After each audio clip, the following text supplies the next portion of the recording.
The concept for Epartrade is basically, in my opinion, there's a big hole in the internet. So the internet started many years ago, but there's never been an online business community for racers on the World Wide Web. The need for Epartrade is actually quite obvious. Basically, people in the business of auto racing need a place online to hang out and to get their problems solved. It's extremely simple for a buyer or for a supplier to interact on the platform. The first thing you need to do is sign in, which is free. And the second thing is, when you see a product that you're interested in, all you need to do is click on request more information. If it's a company, you click on request more information, and then from there, it is forwarded directly to the buyer or to the supplier. You can go to epartrade.com, you become part of a community of businesses in racing, and it makes sourcing products much easier than just on the internet or using Google. At Epartrade, there is no e-commerce. It's literally a connection just like at a trade show. So now, any time of the year, a buyer could reach out to a supplier through an email. More than that, it's a place to go just to keep current every day. So it's a good place to start your workday in your racing business or in your offices of your professional race team. And you know you're current when it comes to new technology, industry news, technical papers, technical videos, all of that and more. We're not looking for a million hits per day. All we want is people who are really the volume buyers of racing products in the racing industry to be part of the little world of Epartrade. We have racing businesses participating from around the world. So you get suppliers from around the world, you get buyers from around the world. Epartrade really eliminates having to travel, closing down your shop. Now you have a place to showcase globally your racing product and technology. Good morning and welcome. It is 9 o'clock here in California. I am Francis Savignan, the founder and CEO of Epartrade. Welcome to Race Industry Now, the technical and business webinar series from Epartrade, presented by ARP. This is episode 118. With me this morning is Judy King, the co-founder of Epartrade, and the one and only Jeff Hammond. Good morning, guys. Good morning to you. Good morning, ladies and gentlemen. And that does include you, Francis. Ah, okay. You know, Francis, it doesn't surprise me. We already have a great crowd already on with Mahle Motorsports. And Joe Maylish, I've worked with him for so many years, and it's just a pleasure to have him on again. Yes. Yeah, you have a long history with them, don't you? Yeah. Absolutely. So I'm getting a signal from our producer, Rick Keneski, and we are going to be bringing Joe on the panel here, and we're going to let Mr. Jeff Hammond take over. And so it's going to be a fascinating webinar today. I see Joe popping up. So we're going to ask Joe to start his camera and his sound. Here it is. Good morning, Joe. Good morning. Excellent. Okay, so Jeff, you're in charge, and we'll see you in about an hour. Hi, you chicken, stick around. We'll put you to work. Sure. Okay. We'll be Hey, good morning, Joe. How you doing, Good sir? morning. Doing well. How about you? You know, I'm really doing quite well, and really excited about what you're going to be bringing us today, because we all know that, you know, if you're in any kind of engine business, you understand, I think, what you're going to address today, and that is the material that goes into your product, how important it really is. And at the same time, the new technology that's out there each and every day is being created by companies like yourself, Mahle. I mean, it's like you guys are never, you never cease to amaze me how you keep coming up with better. And I didn't think that was possible. I thought they'd reached the outer limits many years ago. But yet you guys just, you know, you went to the moon and you said, oh, heck, let's just go on, let's go to the next planet. And you just keep getting further and further into what I consider modern space age technology. So what are you going to dazzle us with today and educate us on? You know, I think one thing that we're going to touch on is obviously piston alloys. I think it's probably a big topic that's out there that if people aren't completely familiar with, it's where a customer could make a mistake in a buying decision between the different alloys that are available to them. And then second, we're going to take a look at some piston failure analysis that we do here. There are a lot of times where we will get, pistons that come back to our facility here in Fletcher, North Carolina, and that we'll look at them just to make sure everything's going well with the customer. But I thought today that we would look at some instances where we had some failures or issues with pistons, and how we take that analysis and don't just look at, okay, the piston failed, we look at the why. Well, I mean, the thing is, cause and effect is a big deal, especially when it comes to piston failure. I mean, it's is it the material? Is it what you did to the material? And I'm sure you're going to educate us on, whether it's I call it a normally aspirated engine, whether it's a blown engine. All these factors probably dictate what you need for your particular selection for that product, for that particular engine, correct? Correct. I mean, and there's a lot of times it can be as simple as something wasn't installed correctly in the assembly process. But because, and we'll look at this in a slideshow here in just a little bit, but because you might have a piston that completely detonated and it's just in a bunch of pieces, there's no way to really tell initially just by first glance. But a lot of times, customers will reach out and they'll say to us, hey, I've had a major issue. I'd like for you to take a look at it so that way I could get my customers the correct answer. We're going to kind of look at some examples of that, and also just, discuss in general back to, the beginning with piston alloys and how there's different applications out there and what should be used for what.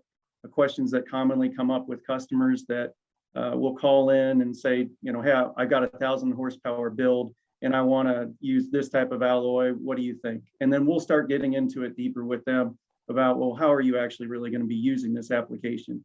Are you going to be using it primarily as a racing application all the time?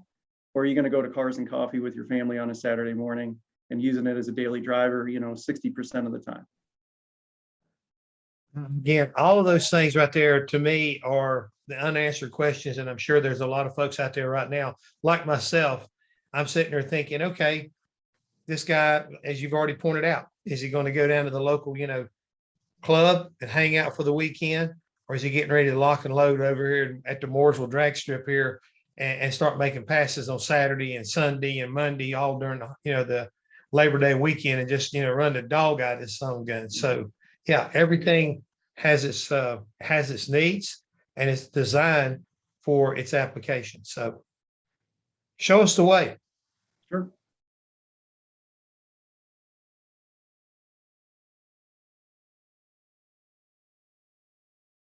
While we're looking for your screen to come up, what's the weather like down there in Fletcher?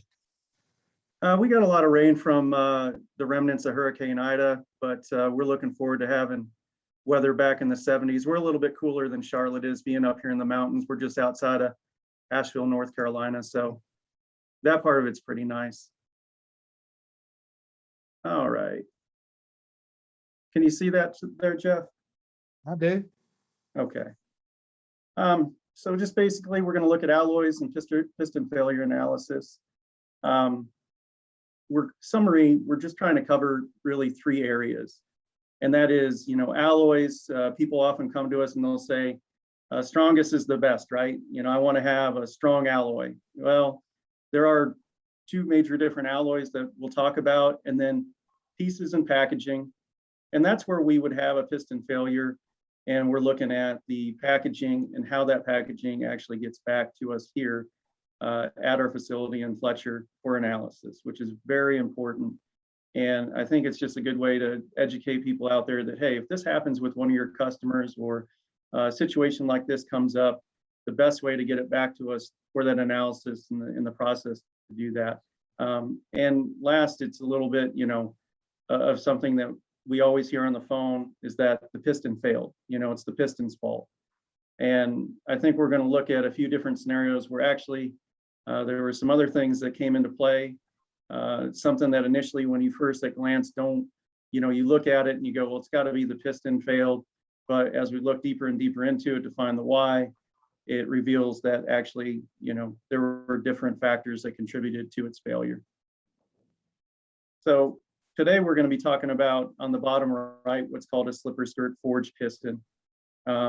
Just to make everybody familiar with it, in the piston evolution of everything, you had early cast on your top left, and then you go to modern Ecoform cast, early style forged, CNC machine forged, and then our modern pistons that we use in racing applications for anything with professional racing teams, or for our Power Pack piston sets, which is a shelf stock piston set that can be purchased through, you know, any distributor that we have that's out there, for anybody that's doing anything from, you know, sportsman circle track racing to drag racing or off-road racing, is available as well. So we get a lot of feedback from a lot of different areas, but mainly with this modern piston, you've got, out of many different things with it, you got optimized low drag skirt design, and that basically means is that the piston is not truly a circle, it's actually an oval.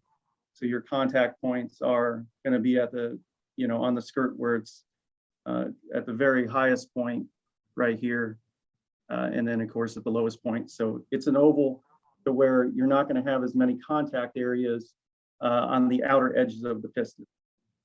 Inboard pin bosses, and a strutted underside construction. So pretty basic, simple, straightforward type of design. A lot of times people will say to us, well, your pistons are gray, you know, why is that? And just touching on that they're coated with a dry lubricant, which is phosphate. And that phosphate actually helps with the initial startup of the motor, when the piston, you know, may not have oil that is readily available in the system. So it's actually a great way to protect the piston until everything gets up to operating temperature and operating pressure.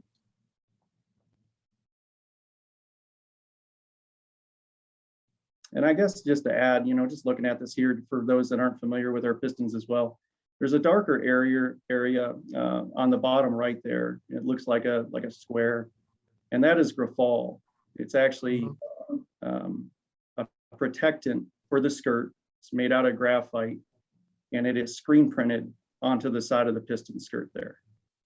So that's just something that I think commonly people see when they go to a show, or, you know, they're out at, you know, a display, and they come up and they see the pistons. They go, well, what is that? Why is it that color? And that's just a brief description of what that is. And going back to the alloys, there's really 3 types of aluminum alloys, and they're defined by silicone content. We often get people on the phone that'll say that, if you look at the bottom right there, that I have hypereutectic pistons. And what that means is, with hypereutectic, is that, you know, you have a fully saturated aluminum solution with many primary silicon crystals. So it's got a lot of silicon in it. It is not going to expand as much. And then if you look at what we really deal with primarily, the 2 types of piston alloys that we're dealing with here in motorsport are going to be your 2618 and your 4032 alloy. Okay, now what that means is that basically with the silicon, you've got hypoeutectic or 2618 that has a lower silicon content that's going to be in there. And with 4032, you're going to have more. Okay, so you're going to have more expansion with 2618. That's why in some instances on a cold start with a 2618 alloy, you'll hear it, because there will be a little bit of piston slap when you initially start it up. And then once it comes up to temperature, that all goes away. 4032 is not, it's going to run quieter. And here are the main highlights of basically the 2 areas that we define with 2618 alloy versus 4032. 2618 alloy, as I said, a low silicone content. It has a higher expansion rate, and that's that. Sometimes on a cold start, you'll hear that piston slap. Increased strength, more ductility, less thermal stability. See it more in race applications, specific race applications where you're making high horsepower. Turbo boosted nitrous applications, And it does have that more potential for that piston noise, as I mentioned. And 4032 has a higher silicone content, a lower expansion rate. So your piston to wall clearance is going to require, it's going to be less. And it's going to have moderate strength, less ductility, more thermal stability. And you're going to see this in passenger cars, street strip applications, and you can use it with moderate power adders and quieter piston operation. So all that said, what does all that mean? So if you have a customer who comes to you and they say that, hey, I'm in this situation where I want to make 1,000 horsepower, but most of the time I'm really going to just be going to a car show, but I want to have that 1,000 horsepower. It seems to be a mark right now in the business that people want to have that. It's very important to them. Mm-hmm. Okay. We're going to ask questions. We're going to say to them, hey, what exactly are you using this for? Okay. What's your plan with this long term? If it's something where they are going to be using a lot of power adders, they're going to try to get even above 1,000 horsepower. There's going to be racing it like crazy, like Jeff was talking about, going to Mooresville drag strip all the time. That's all they're going to primarily going to be do. We're probably going to steer them down the road of doing, a 2618. If they're going to be using it as more of a daily driver, and it's really never going to see 1,000 horsepower, it's going to be more in the range of, 600, 700, maybe not even that, because, they're not going to abuse it as much. We're going to steer them towards a 4032. And that's really important when you're discussing this with your customer and having a conversation about it, because we've had people come back to us and they've said, oh my God, I start up this motor, it's so loud. I don't like it. How do I actually take horsepower out of it? Which at that point, it's impossible. You've done it. I mean, it is what it is, right? So I know that for some, this is really simple stuff. They see it every day, but I think, just discussing with pistons with people every day. We were at Power Tour last week, spent a lot of time talking with customers one-on-one. This is an unknown. It's an education point to discuss different alloy types with them and what you can do with it, specifically with each application, because there's a lot of misinformation that's out there. There's a lot of information that maybe it's just relative to that one person and they're posting it onto a forum and somebody reads that and they think that's the gospel. And if I can stress anything to anybody, it's really to get out there and, educate your customers. If you have questions about it, please reach out to us. And we have lots of information that we can share with you on this to help your customer, learn more about this. We have tech videos online as well discussing it. So to me, it's probably one of the most important points that we have out there as far as choosing the right type of piston when they're making that purchasing decision. Now, let me make sure I'm understanding what you're telling me or telling us.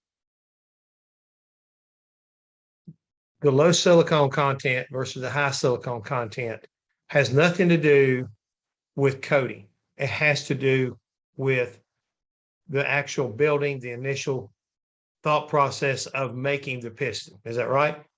That is correct. Okay. Yes. Coatings, whether it's on a 2618 or a 4032 alloy, it will have phosphate on it. It will have graphol. Okay. Okay. What if we were to take those away and just look at the bare piston itself?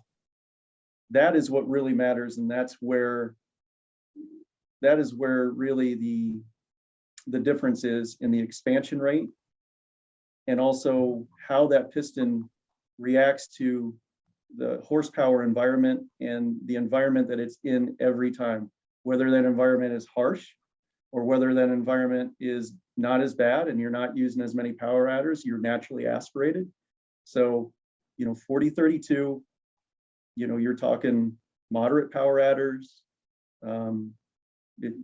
naturally aspirated and going down that road with it, whereas 2618, it can be used in harsher environments. Basically in cup, they're using 2618. high horsepower drag racing application would be 2618.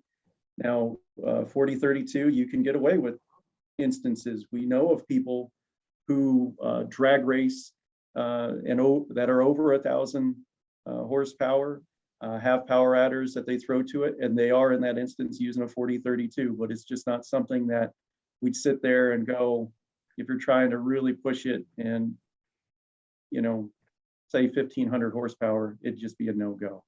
We're just not going to steer a customer that way because, you know, anytime that somebody buys some of our products, we want to make sure that they work. And there's instances where we've had people that have bought the wrong alloy, weren't educated on it, have issues with it, and, you know, come back and all of a sudden they spent a lot of time and money on something that maybe they shouldn't have had in their engine. Okay. We're starting to get a few questions here, so I want to make sure we don't, you know, get behind on them today. Regarding the differences between the 2618 and the 4032 in general, how about the piston wall clearance as far as that growth is concerned or expansion rate is concerned? And James was wondering about that. Yeah, 2618 is going to have more. 4032, not as much. It is outlined specifically by application in our catalog, or what we call an application guide. So each part number it's explained in there that this is the recommended minimum and this is the recommended maximum piston to wall clearance based off of alloy. And it can be different. You know, if it is a small block Chevy, it could potentially be different than what you would find in, say, a Coyote motor. And they're all listed in there. So all you have to do is that, once you choose your piston that you're going to get, that information is also going to come when it comes with a piston box, and you can look at that information there. But yes, I mean, it's all listed specifically to that. So if you ever got lost with it or had a question, ultimately you can also call our office here, and we'd be happy to answer and guide you through that as well. Jim, are these the two major piston categories that Mahle Motorsports currently sell, or is it? Yes. Or we got more? There's I'm sure we got more, but these are the kind of like the two separations of categories. Yes, there's a couple more, but these are the two major ones that we work with routinely at about 90% of what we're selling that's out there. You'll see others that are out there or mentioned, but just to simplify it, I mean, these are the main two that engine builders are going to be working with out there that people see. It might be called different things: high expansion, low expansion, something to that effect. That might be out there used in marketing, but to us, these are the two main. And while we're on the subject of questions, John would like to know, with NA Cup engines, it seems that the 432 alloy would be a good choice, right?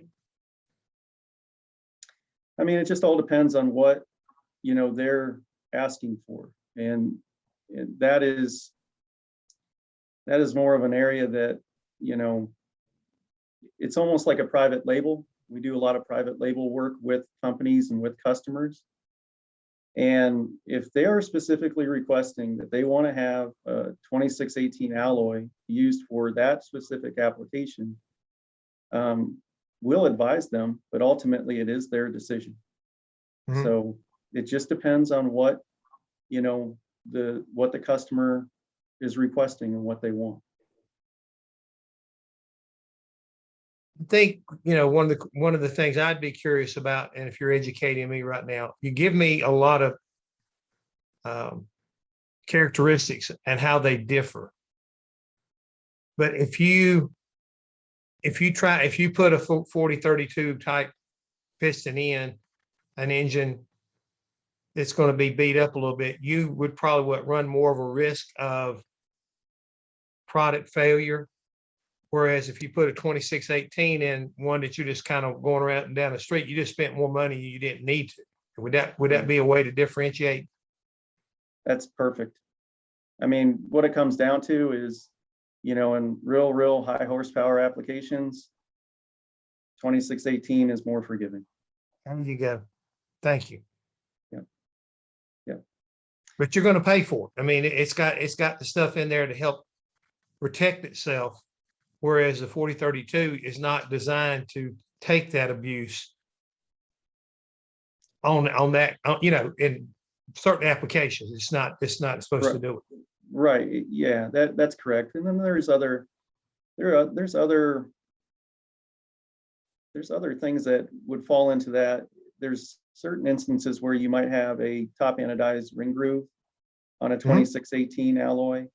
That's going to also help that top ring groove against the potential of micro welding on the ring, because you are going to be putting it in such a harsh environment. So Right. yeah, and that ups the cost, and that increases the cost to it. But you know, the main point of it is hey, don't let this be like the gospel of the way it is, because there's always, what I've learned, at least with motors, there's so many different types of motors that there's always a point to have that discussion about what's going on with your specific application before you make your decision. Does that make any sense? I mean, Absolutely. I've always told people this, and I mentioned this in an article, is just stop for a second, step back, and go, what are we trying to accomplish here at the end of the day? I mean, are we trying to have a car that, you know, is going to be, you know, a hot rod that I want to pass on to my son or my daughter? You know, or is it going to be a car that I'm only going to have it in the trailer? I'm going to put a lot of nitrous to it, and I'm going to take it to the racetrack only and just try to just set every record that I possibly can. Those are the conversations that you got to step back and think about long-term of what you're trying to do. And that in line is where you try to get the answer of, hey, this is the alloy I need to use. Now, when you say that the type you need to use, hang on here a second. We got so many questions coming in. I got to sort some of them out here. James was wanting to know, and this is something we talked about and touched on earlier when I asked one question, but is the silicone the element that's primarily responsible for the difference in the piston properties? Now that he understands and expects that there are other alloys, and each element is probably the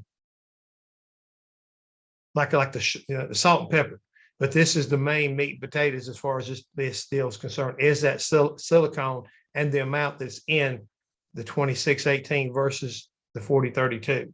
And a follow-up question also I want to go ahead and throw in there while we're answering this one would be, Doug was wondering, are there car manufacturers that use the 4032 as like a standard, you know, for their production cars? Yes. Yeah. So the answer to the first question is, imagine that you have water and that you're pouring salt into a cup of water. And that would be like your silicone. Okay. So the more that you pour in there, okay, that's the more that you're adding to it, the more that you're having in there into that solution. Okay. And that is, to James' question, yes, that's basically what you're doing, is you're just putting more salt into the water. Okay. And then second, with car manufacturers, with the OEs, yes, they do use 4032 for general manufacturing if they request it, which is a huge process. And I'm sure a lot of people are familiar with that. You know, they're going to take it and they're going to beat that car to, I mean, I've heard stories that I'm like, you know, they would take it around a road course 10 times as hard as they can, and then they would take it down the drag strip 20 times as hard as they can, drive it all around. I mean, and do this for days and days and days on end, just to gather information and get feedback on, you know, what's going to hold up the best for our customers long term. And that's just the tip of the iceberg on top of driving it all over, you know, the country. So yeah, they're definitely going to make a very measured decision with it. But yes, they do use 4032 in OE production. Okay, I got a question here also. This came in here from John, and he was also going back to the 4032 and talking about the clearances and the ring control seem to be better given the thermal expansion characteristics. And then after long running oil contamination, which could cause detonation and ruin the piston, he said just he didn't quite understand, I guess, the not giving the secrets of the team. So the general question is geared to high powered engines that need to be able to run long distances. Can you address that?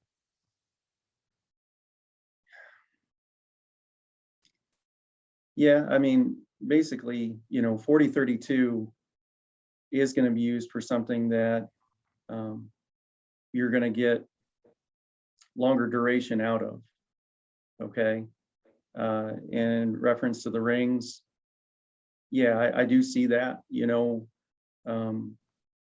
with that concept. But if everything is set up correctly with a 2618 alloy and everything is good in that environment, you can have a sustained good situation with the engine for 2618. But long-term 4032, it is going to last. It can potentially last longer in that instance. Yes, I do see that.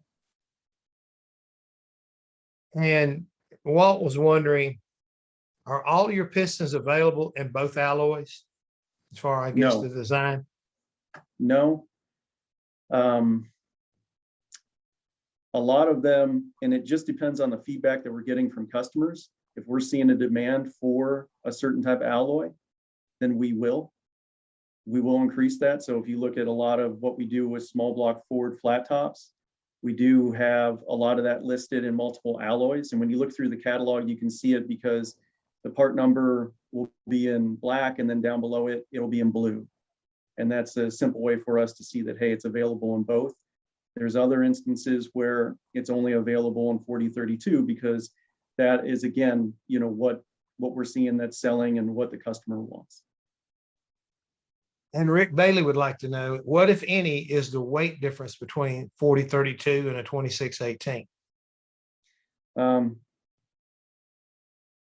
Got me on that one. I would honestly have to just really look at that and study that. I'm not gonna, I've never had that asked of me before, but give me a second here.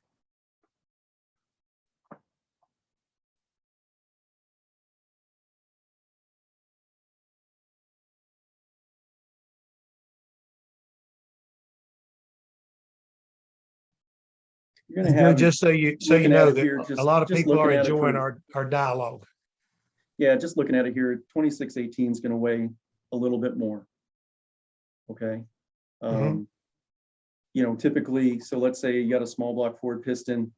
One would weigh 425 grams and the next one would weigh 413, that are exactly the same. So in that instance, about 12 grams different. Well, John, thank you for helping Joe out. He just sent me the specs on it. The 4032 is 26.9 grams CM3, and the 2618 is 2.8. I said 28. It's 2.8, 2.69 grams. So there you go. We got help out there. Well, good. They're paying attention. No, that's good. I do have about 14 more slides that I've got to get through. Yeah, go right ahead. If everybody's good with that. I mean, if there's any other good questions that you see out there about alloy, I'm happy to answer it, but I thought we'd discuss a little bit about piston failure analysis here and just get through that.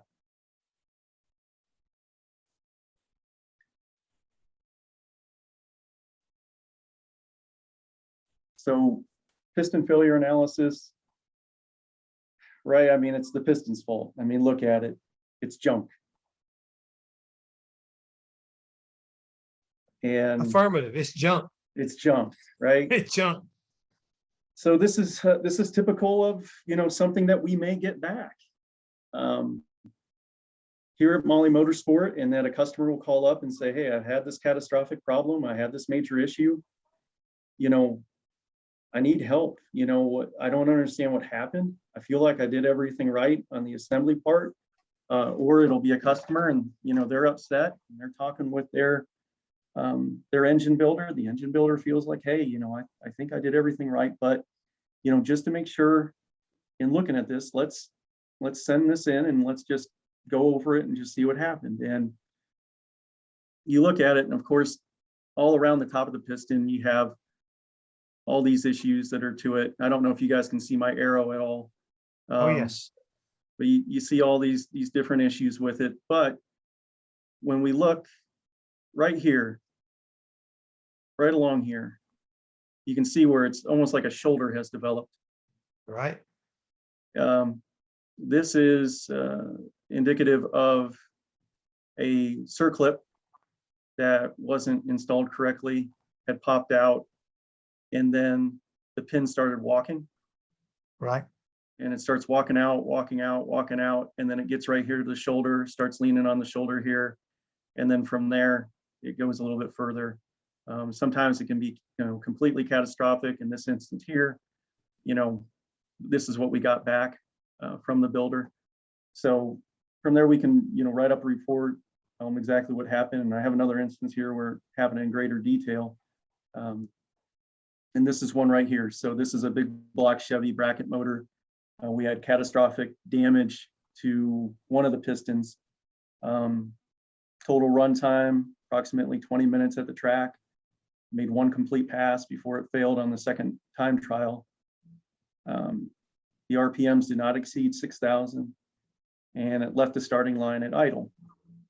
So out of that little bag that you see on the bottom right there, and this is excellent because when we do have something like this sent back to us, it's great to have it sent back basically how it was taken out of the motor, and then having every single cylinder numbered, either with the box or anything like that. So that way we can take a look at it and reconstruct it of how it would be.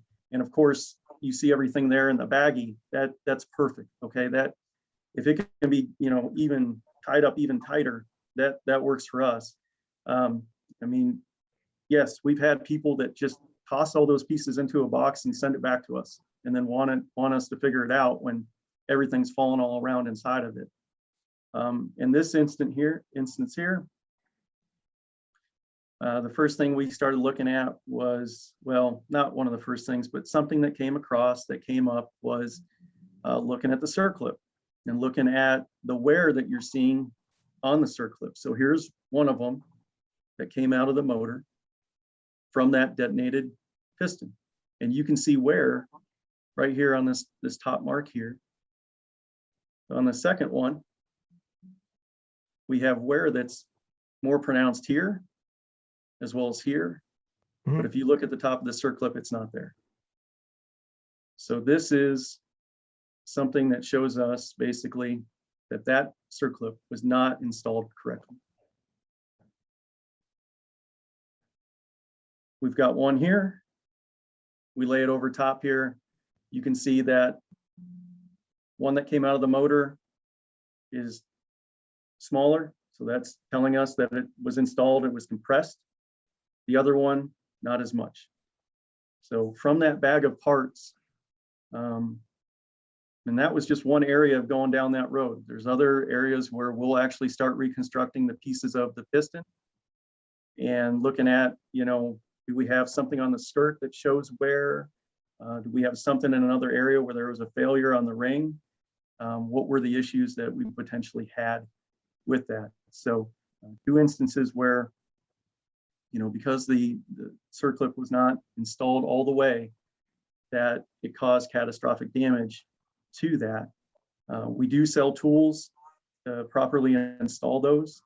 It is something that, we come across from time to time with customers that'll say to us, hey, I'm having a hard time trying to, install this circlip. We sell them for a 927 pin and a 990 pin, where basically it's like a press, and it helps you press that circlip in there correctly rather than just trying to use a screwdriver or the end of the screwdriver, and then you scratch up your piston and have issues with that. I see Jeff smiling. He's probably been down that road and done that. Yeah. Yeah. So just advisable, if you can get a flat surface to press up onto that clip and push that in there evenly, that's really the route and the way to go. You know, again, just take a second, step back, you know, get the correct tool to do that, get it in there correctly, because, you know, cutting that corner, you know, caused a lot of damage to a motor. And in the end, you know, it's costly. So 2 instances where we had something like that happen. This next instance here is, it's an interesting one. This is a 6.4 Hemi, some brief running time on it. Customer, you know, doesn't, again, what happened, I don't understand. I feel like I installed everything correctly. And we had the 2 pistons come back. So bottom right is labeled number 2. And this one next to it is labeled 4. The rest of them are not labeled as anything. So that doesn't help us always. I mean, if you had a customer who had an issue, or if you yourself had an issue with it, to label it correctly, it's helpful if we know each one, what cylinder it's in. So when it's sent in, it can, you know, be examined correctly, take any of the guesswork out of it. But as we dive deeper, if you were to look at piston number 2, you look at the top here, there's the large chunk taken out of the top of the piston. Same with here on number 4. And we've got some other areas here that are distressed, little area right here taken out. As we start looking at it deeper, again, some closer up looks. But I think as we start showing closer and closer pictures, it's going to start revealing itself what the issue was here. And we do, for this set, have a Napier second ring. And if you look right here, this is the top ring, and it's a Napier second. So what happened was basically 6 out of 8 pistons. Okay, 6 out of 8 pistons. They took the second ring and installed it into where the top ring goes.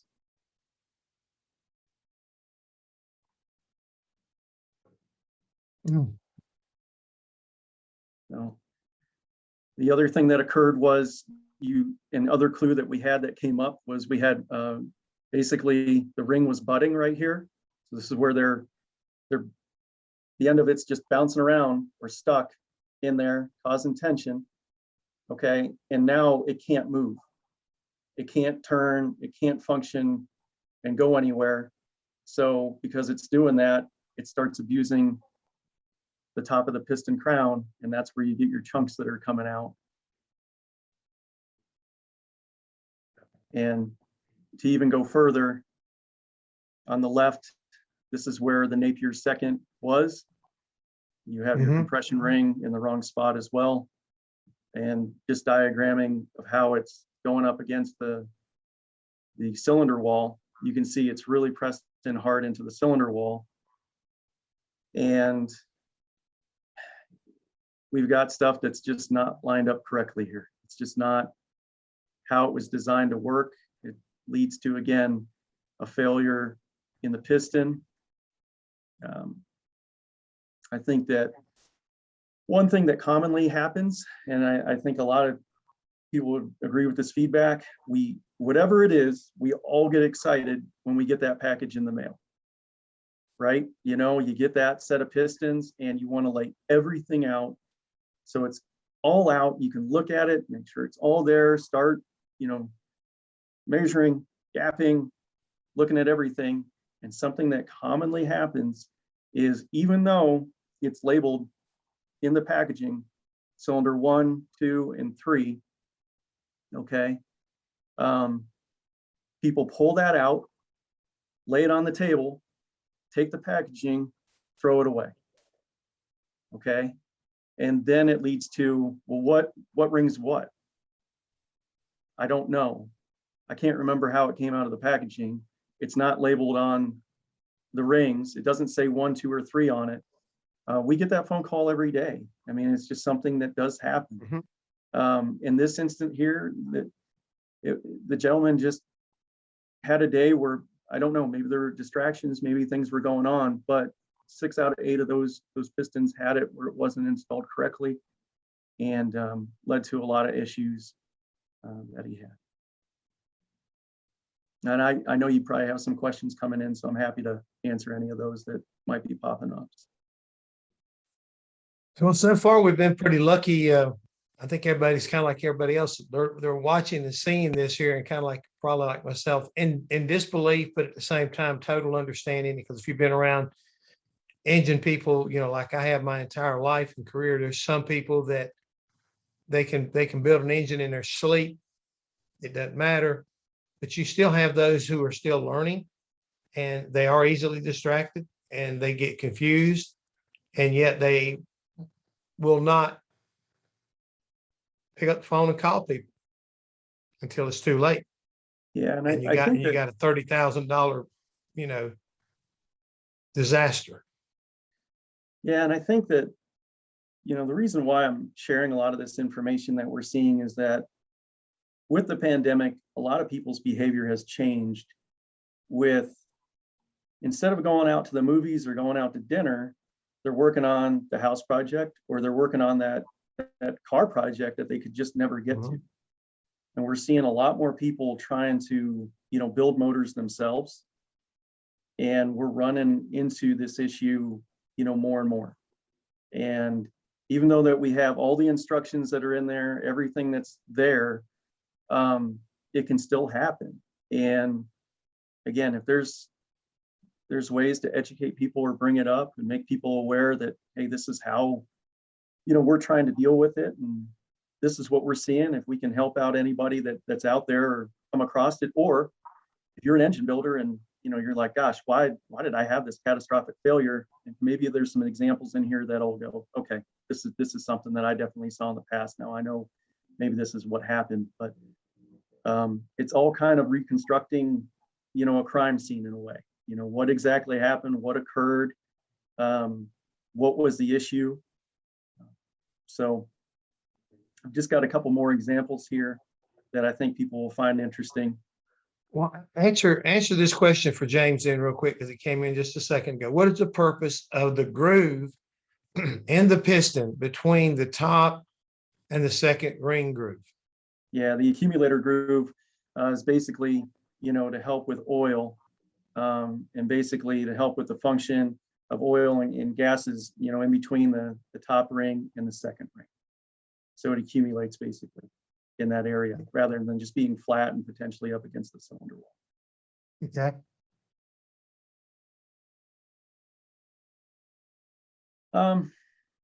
I pulled this one just because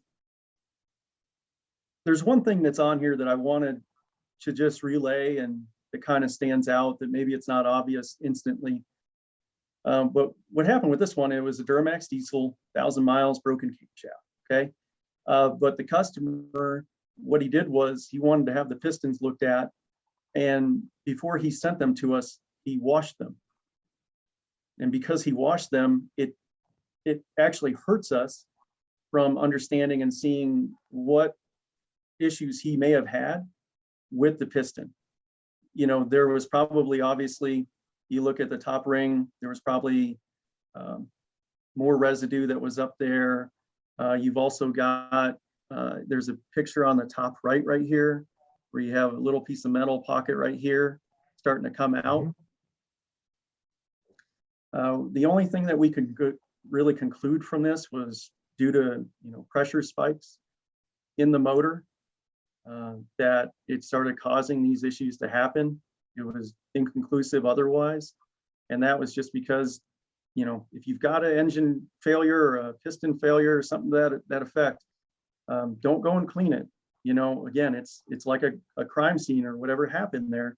We can take all that information. It really helps, and it helps us make a more educated reconstruction of what occurred. So in this instant here, it was obvious, we recommended that he goes ahead and replaces the pistons, but just something that can come up that maybe, hey, I want to take the extra step and help these guys out and clean up these pistons before I send it back. Actually, don't do that. It's better off that we get it where it was in its natural state, so we can take a look at it. And this is leading into this. This is where it's another example where, okay, the customer didn't clean them. We got them in their natural state, and it did help to understand what occurred here. So this came out of a 2007 5.3 LS and 12,000 miles on it, some towing, about 5 pounds of boost to it. And if you look at the pistons, obviously it doesn't look like they are in a very happy place, very dark. And what occurred with this was it had nothing to do with the piston. The customer was actually complaining that the first time around, he had knocking that occurred with the pistons, bought a brand new set. The recommendations for piston to wall was he called us up one-on-one. We said, hey, this is what we want your piston to wall clearance to be. He did it to that, drove it after 1,000 miles, 1,200 miles. He came back to us and said, hey, I'm having the same problem. I'm really upset about this. Can I just send you the pistons this time for examination? And we're looking at it, and what we're seeing here is, I think it's maybe given away to some a little bit, but because it's so dark, we had a couple things that occurred. Number one, technically, I mean, you don't want to have a surface like this on your rings where when you gap them, that it looks like this. It needs to be completely square. We're seeing, other scarring basically to the rings, as well as, material being taken away from the ring, as well as right here with the fretting on here, basically more material being pulled away off of the piston ring surface.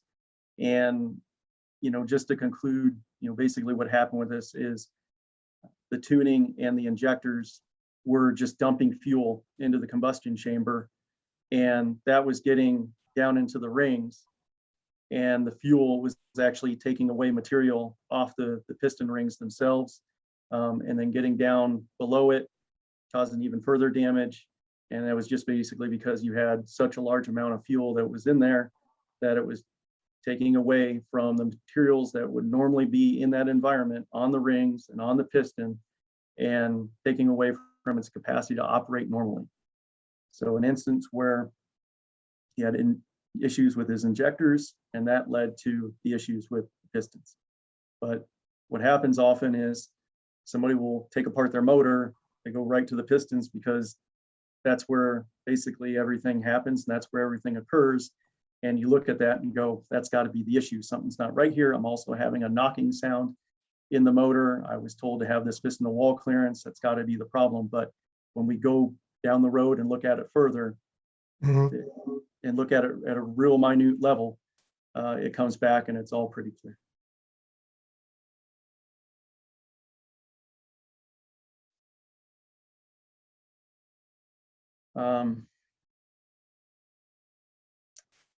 This is a small block Ford dirt late model motor, catastrophic single piston failure at 35 laps.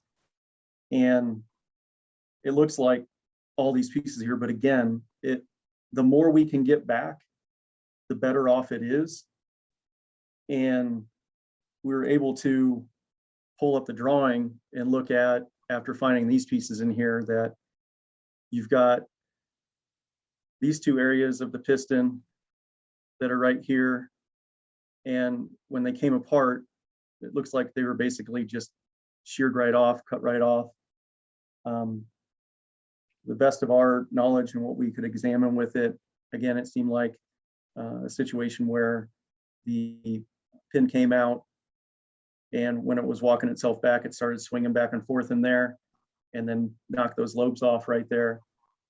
But again, the more that we can get back, even if it is, something like this, we will go and work through it. And I've had other examples that I was going to include with this slide, but there was a lot to it, and I didn't want to run way too long with it. But there's been other instances where we've had larger pieces and been able to reconstruct the piston and see that on the skirt, we had issues with it. twisting and turning in the bore, and it led to the fact that we found out that the bore was having an issue. So anytime we can get anything back, even if it's in a state like this, we can work with it and start to reconstruct and start to figure things out.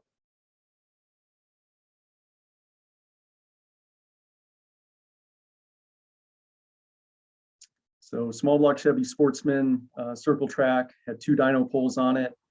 They did 25 to 30 laps on a 3/8 oval. And they sent this back to us, and they felt like that the pin had a failure to it, because of course, I think a lot of times if we see something like that, we'll see it where it's, sheared in half or broken right up here in half, things to that nature, or there, was lubrication issues that occurred with it. You'll see it, where it seizes up, or, of course, with the rod, if there's lack of oil and it breaks there, we would see, lack of oil right there in that area and having issues with it, which are all, when you initially look at it, granted, yes, I could see that, that could occur, was the pin's fault. But once we start looking closer, and this was an instance where we actually got the rod back. A lot of times we normally just only get the pistons, but in this situation here, the customer also sent the rods back to us, which was actually really helpful. We started looking at the bolts down here, and if you look at how open this gap is over here, it's showing us that this bolt right here had a failure, started opening up further and further back. And then from there, we can start looking at, the propagation that you're seeing in this area right here in the bottom picture. Stress, turn back, braking, and then from there, you're in a sense kind of off to the races into having a failure. And we're able to communicate that with the customer and discuss that with them, which, sometimes those phone calls aren't always pleasant, but again, they're a discussion that, we feel like, it's great feedback for them going down the road in the future. Maybe it's, maybe it's something that they were over torquing and that's where the issue was. Maybe it was something that, again, it's a stock series and those are the bolts that they have to run. And maybe that's an issue that needs to be, made aware to the sanctioning body that, is having it at a sportsman level. Hey, this is a potential issue down the road for other people that are building motors like that out there. So anytime we can get, some of that extra information, it's always beneficial and helpful to the design engineers when they're breaking this down. And this one, we've had people ask us pretty straightforward, is this a material defect? Well, when you're in a situation where you're either tuning it to the max or just creating an environment for the piston that it can't sustain any way to live, it's not really a material defect. It's just something where it's not going to work. And it's not the piston's fault. It's outside forces that are, causing it to fail. Too much boost, a tune that's incorrect. Again, those variables fall into it. And this is one that we had come back and the customer was asking, hey, did I have a material defect in this? And no, for the other thousands that are out there, there hasn't been an issue. It was something that once we look deeper with it, that, hey, this was really what the problem was, is it lied more with the tune and what they were trying to do with that piston. Excuse me, we got a couple of minutes left here, Joe, and I want to make sure I try to touch a little bit on some of the questions that have come in during this last part of your presentation, if you don't mind. And one of them happens to do Doug Ingram threw a little bit of humor and they said, it looks like archaeology assembling dinosaur bones. When you see all this stuff here like it is, where does this piece go and which one came first, the chicken or the egg type deal. But Walt also had a comment on it. He said, all those destroyed pistons in small pieces, the 4 series alloy. And he said, does the 2816 alloy come apart like that? either one will come apart like that if something is not installed correctly. So it doesn't matter whether it's 4032 or 2618. If you're in an environment and that motor's running at 9,000 RPM and that pin comes out, it can just go into a million little pieces. So at that point, we're not so much looking at the alloy, but we're trying to recreate, what happened here, what occurred. Do we have an issue on assembly? Do we have an issue with the tune? Was it a fuel mixture issue? Did we not do the ring gap correctly? All those questions are going into it. And, we keep all these reports on file. It's something that, over time that the guys can always refer to, look at for internal use and make a more educated decision on what occurred. So that way we can talk with the customer, educate them and talk with them. So that way going forward, they're not making the same, mistake. Well, Jeff, thank you very much for being a part of the Epartrade seminar here today, and thank the folks at ARP for being a part of us. Francis, I think that we have definitely done an autopsy on pistons and the cause and effect, hopefully a lot of our viewers and what will be saved in posterity. Again, thank you for your time, Joe. Thoroughly enjoyed it, and hopefully, we've educated some people and gave them a better understanding of what to expect when they do wrong. No, thank you for having me. I really appreciate being on today and being part of this platform. Joe, I know how busy you are, so thank you. We appreciate. I appreciate it. Anytime, guys. Anytime.